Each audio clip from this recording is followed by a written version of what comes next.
নমস্কার বন্ধুরা, আশা করি আপনারা সবাই ভালো আছেন। লাউ খেতে আমরা অনেকেই ভালোবাসি না, বাচ্চারা তো একদমই ভালোবাসে না। কিন্তু যদি আমার রেসিপিটা ফলো করে আপনারা এই লাউয়ের পায়েসটা তৈরি করেন, তাহলে বড়রা কেন বাচ্চারাও হাসি মুখে আনন্দ করে খেয়ে নেবে।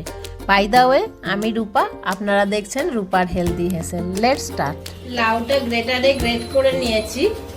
অবশ্যই কচি লাউ নিতে হবে। এর সব বীজগুলো ফেলে দিয়ে গ্রেটারে ভালো করে গ্রেট করে নিয়েছি। জল ফুটে গেছে, এবার আমি লাউটা জলের মধ্যে দিয়ে একটু সেদ্ধ করে নেব।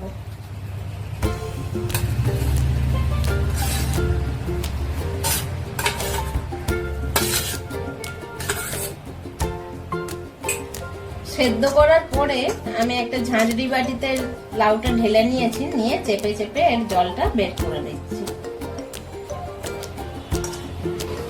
কড়া গরম হয়ে গেছে, এর মধ্যে 1 চামচ ঘি দিয়ে দিলাম।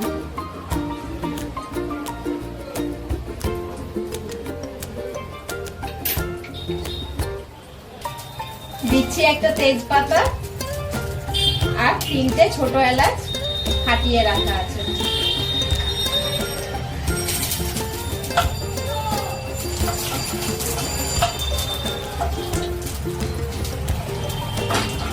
এর মধ্যে সেদ্ধ করা লাউটা দিয়ে ভেজে নেব।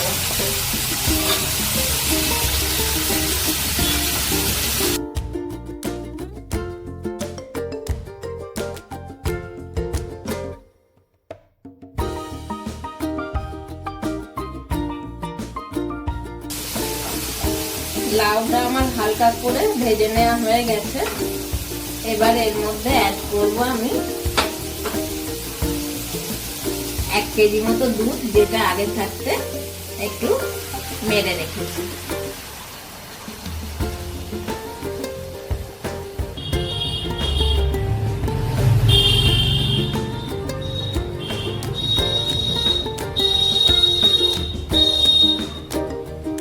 দুধটা এখন ফোটাতে হবে যতক্ষণ না আরো গাঢ় হয়ে ক্ষীরের মতো হয়ে যায়।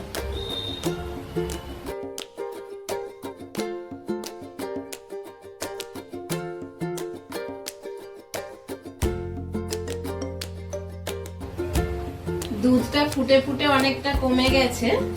এবার আমি এর সঙ্গে অ্যাড করব খোয়া ক্ষীর। এখানে 100 গ্রাম মতো খোয়া ক্ষীর আছে।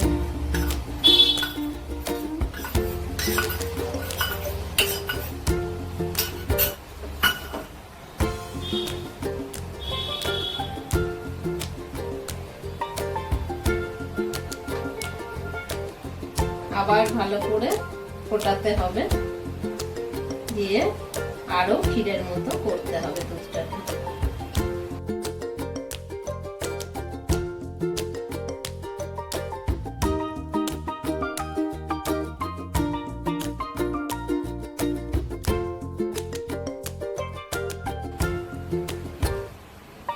দুধটা আরো গাঢ় হয়ে গেছে। এবার আমি অ্যাড করব এতে 150 গ্রাম মতো গুড়ের বাতাসা।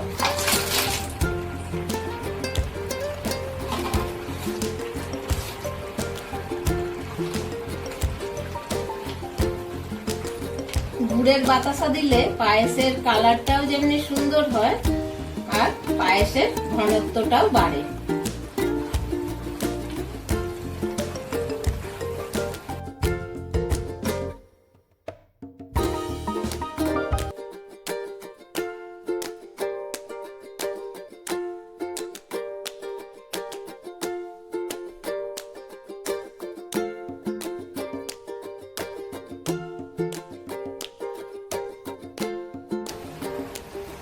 অ্যাড করছি কাজু, অ্যাড করছি 25 গ্রাম কিশমিশ, যেটা আমি আগে থেকে ধুয়ে রেখেছি।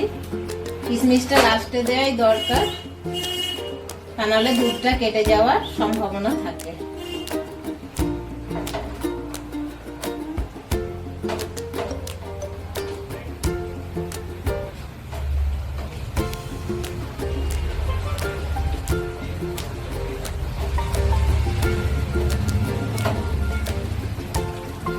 আমি এই পায়েসটা শুধু গুড়ের বাতাসা দিয়েই করছি, আর চিনি দেবো না।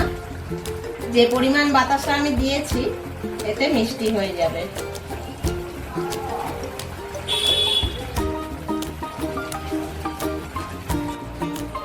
দুটো ছোট এলাচ যেটা ভালোভাবে থেতো করে নিয়েছি, এটা পায়েসটা নামানোর আগে আমি দিয়ে দিচ্ছি।